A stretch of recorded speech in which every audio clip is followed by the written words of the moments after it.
ঢালিউডের most eligible bachelor খ্যাত চিত্রনায়ক জায়েদ খান। তিনি আলোচনায় থাকেন সবসময়। এবার মুক্তি পেয়েছে জায়েদ অভিনীত সোনার স্বর সিনেমাটি। তবে জানা গেল তাকে মিডিয়ায় আনা ব্যক্তির নাম। সোনার স্বর সিনেমাটি মুক্তির পর স্লোগানে স্লোগানে ভরে উঠেছে প্রেক্ষাগৃহে। নানাভাবে জায়েদ খান টলের শিকার হলেও এবার বোঝা গেছে তার জনপ্রিয়তা কোন জায়গায়। লাইনে লাইনে সিনেমা হল থেকে বের হওয়া দর্শকরা জায়েদের প্রশংসায় পঞ্চমুখ হয়েছেন। সাম্প্রতিক এক সাক্ষাৎকারে এসেছিলেন জনপ্রিয় কণ্ঠশিল্পী প্রতীক হাসান। তিনি বাংলা গানের অনবদ্য কণ্ঠশিল্পী খালিদ হাসান মিলুর বড় ছেলে। আবার একটি তথ্য হয়তো অনেকেই জানেন না, তা হলো খালিদ হাসান মিলুর ভাইয়ের ছেলে জায়েদ খান।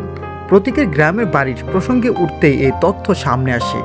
তিনি বলেন, জায়েদ খান আমার চাচাতো ভাই, আর একটি কথা না বললেই নয়, আমার আব্বুর হাত ধরে তিনি ইন্ডাস্ট্রিতে পা রেখেছেন।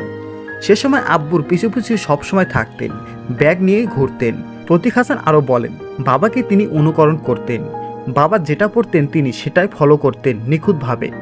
আমরা হয়তো পারি নাই, কিন্তু চাচাকে অনুকরণ করে তার মতো ফ্যাশন করা। জায়েদ এখনও তেমনটা করেন। বুট জুতা পরা, হাইকেন পোশাক পরা, গলায় গোল্ডেন মেটা চেইন পরা, এগুলো সবটাই তিনি বাবার কাছে শিখেছেন। একবার এক ঘটনা নিয়ে প্রতীক বলেন, আব্বু একেবারে চেনওয়ালা হাইকনেট শার্ট পরেছিলেন।